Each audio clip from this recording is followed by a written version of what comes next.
लोकसभा चुनाव का परिणाम आप सबने देखा होगा। कर्मचारियों के द्वारा, शिक्षकों के द्वारा एनएम ओपीएस के अभियान पर जो वोट फॉर ओपीएस का अभियान चला, वो परिणाम पर भी साफ साफ दिखाई पड़ रहा है। ये शपथ लेता हूं, मैं केवल उसी पार्टी को वोट दूंगा जो पुरानी पेंशन बहाल करेगा।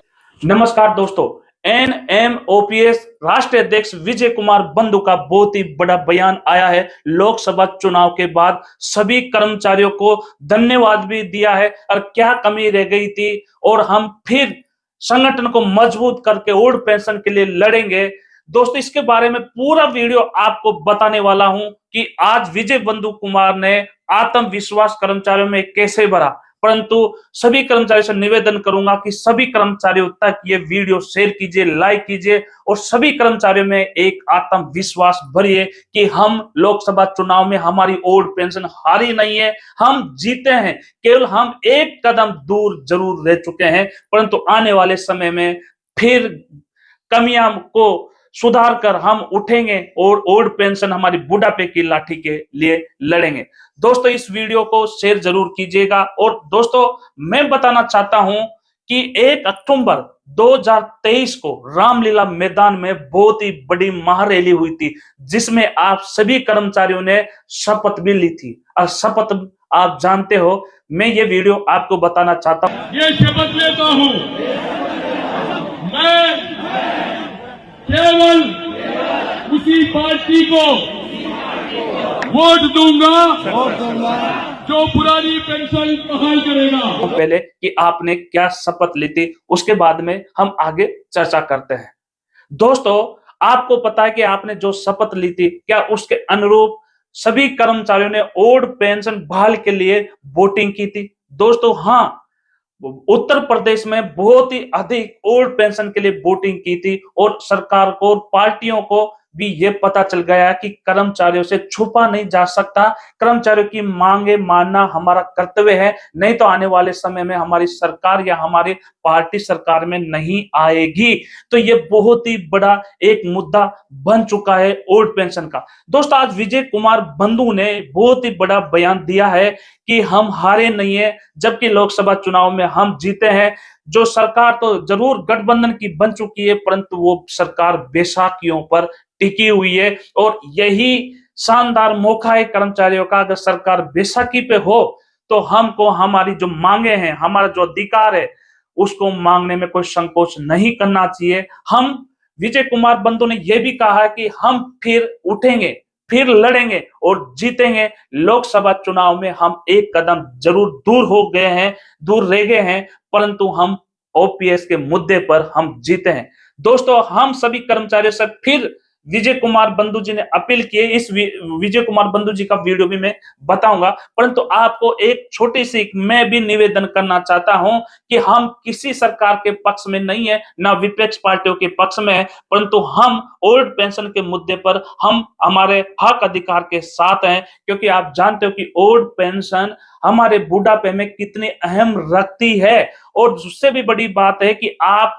उन कर्मचारियों को उदाहरण के रूप में देख सकते हो, सुन सकते हो, बात कर सकते हो कि जो कर्मचारी एनपीएस में रिटायर्ड हुआ है, उनकी 1 लाख सैलरी होती है और उनको एनपीएस के रूप में जो पेंशन मिलती है वो 3,000 या 4,000 या इसके आसपास होती है। तो क्या इस महंगाई जमाने में आप रिटायरमेंट के बाद में आपकी जिंदगी को बेहतर जी पाएंगे या चला पाएंगे? तो दोस्तों, यही सबसे बड़ा हथियार है कि हमारा जहां भी हक और अधिकार के लिए लड़ना हो, आप हमेशा तैयार जरूर रहिएगा।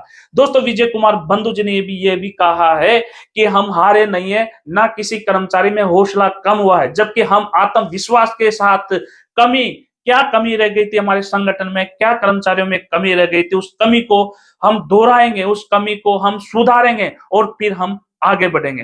तो दोस्तों, बहुत ही बड़ी बात आपको देखना चाहिए कि हमको, कर्मचारियों को, स्टूडेंट को, हमारे परिवार के मेंबरों को, जनता को ओल्ड पेंशन और एनपीएस के अंतर को बताना चाहिए कि एनपीएस में क्या मिलेगा और ओपीएस में क्या मिलता है। क्योंकि कोई भी माँ बाप, कोई भी पेरेंट्स ये नहीं चाहेगा कि मेरा बेटा पढ़ लिख कर सरकारी जॉब ना करे। सभी यही चाहते हैं कि मेरा बेटा पढ़ लिख कर सरकारी ऑफिसर, सरकारी कर्मचारी बने। तो उन सभी को यही बताना कि एनपीएस और ओल्ड पेंशन में क्या अंतर है। अब आप किसके साथ में आप जाना चाहते हो कि ओल्ड पेंशन के पक्ष में या एनपीएस के पक्ष में। दोस्तों 2024 में एनडीए की सरकार जरूर बनने जा रही है, परंतु वो बैसाखी पर जरूर है, और बैसाखी पे है तो इसका मतलब है कि हमको ओल्ड पेंशन के लिए और मजबूत दावेदारी के साथ में हमको उठकर लड़ना होगा। दोस्तों फिर मिलेंगे अगले वीडियो में। जय हिंद, जय भारत। साथियों नमस्कार।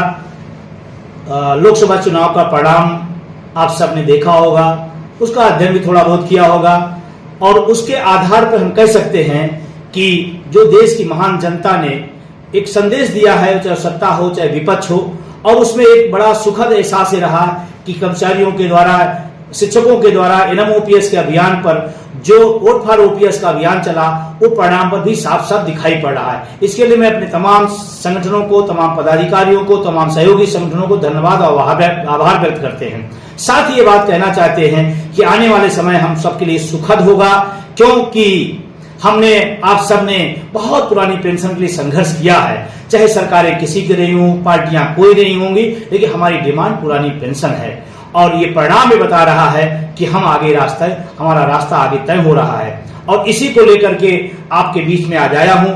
मैं थोड़ा सा परिणाम की चर्चा करूंगा। मैं आने वाले समय में जो हमारी आगे की रणनीति होगी, और आने वाले समय में हम इसको कैसे अपने रास्ते पर, अपने मंजिल को पहुंचा पाएंगे, इस पर भी थोड़ी सी बात करूंगा। सबसे पहले अगर वोट फॉर ओपीएस के अभियान को देखें तो उत्तर प्रदेश सहित तमाम राज्यों के अंदर इसका बेहद महत्वपूर्ण परिणाम दिखाई पड़ा, और आज अगर जो बहुत बहुमत की सरकार थी, वो कहीं न कहीं इस देश की महान जनता का जो आक्रोश था, उसका परिणाम उसको भुगतना पड़ा। आने वाले समय में सरकार किसकी बनती है, कौन बनाता है, लेकिन मैं अपने मुद्दे के लिए मैं कहना चाहता हूं कि हम लोग अब पहले से कई गुना ताकतवर और बेहतर हुए हैं। अगर हम एक मजबूत और ताकतवर सरकार से लड़ सकते हैं, तो आने वाले जो सरकार है वो लंबी सरकार होगी, वो बैसाखी पे सरकार होगी। और मैं बहुत पहले से बात कहते रहा हूं कि देश की जनता के लिए कमजोर सरकार देश की जनता के लिए ज्यादा महत्वपूर्ण होती है, क्योंकि बहुमत जब आता है तो कहीं न कहीं वो तानाशाही का प्रवृत्ति आता है, जिसको पिछले 10 सालों से हम सब ने देखा है। आने वाले समय में हम अपने पदाधिकारियों के साथ बैठक करेंगे। बैठक करने के बाद आगे क्या करना है, कैसे करना है, कैसे अपनी मंजिल तक पहुंचना है, ये हम उसमें तय करेंगे। और उसके बाद आगे की जो घोषणाएं होंगी, जो संघर्ष का अभियान होगा, उसको चलाएंगे।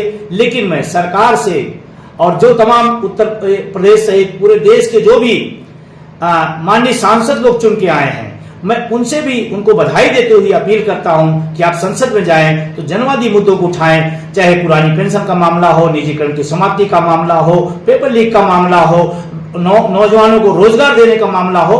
हम चाहते हैं, हम सब की इच्छा है, पूरे देश की इच्छा है कि इन्हीं मुद्दों पर संसद अगर बात करेगी, इन्हीं के समाधान के लिए काम करेगी, तो हम समझते हैं बहुत अच्छा होगा पूरे देश के लिए।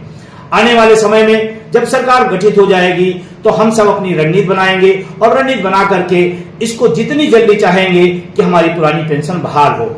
आज मुझे बताते हुए खुशी हो रही है कि 1 अक्टूबर की जो दिल्ली की रैली थी, उसका असर पूरे देश में गया, और स्व प्रेरित होकर के अपने मुद्दे के साथ आया। मैं तमाम उन शिक्षकों, कर्मचारियों को, उन साथियों को धन्यवाद दूंगा जिन्होंने इस अभियान में एक अपील पर, एक अभियान के तहत लिया और अपने मुद्दे के साथ वोट किया, और वोट का परिणाम भी सामने दिख रहा है।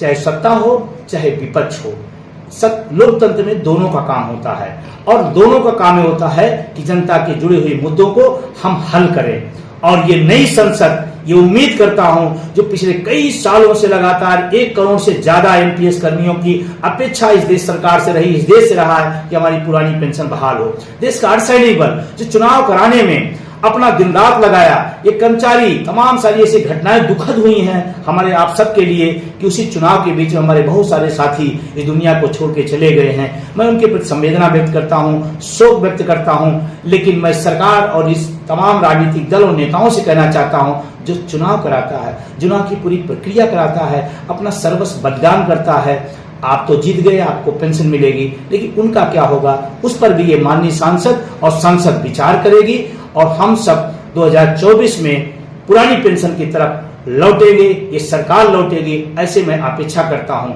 और तमाम साथियों से एक निवेदन और करता हूं कि आपने चुनाव के समय देखा होगा कौन संगठन, कौन तमाम कर्मचारी, शिक्षक, नेता क्या कर रहे थे। आप सब चुनाव के समय उनको देख लीजिएगा और आप भ्रम की स्थिति से दूर होइएगा। इस देश में एनएमओपीएस ने इस आंदोलन को शुरू किया और इसका अंत भी एनएमओपीएस के ही पुरानी पेंशन की बहाली का रास्ता खुलेगा।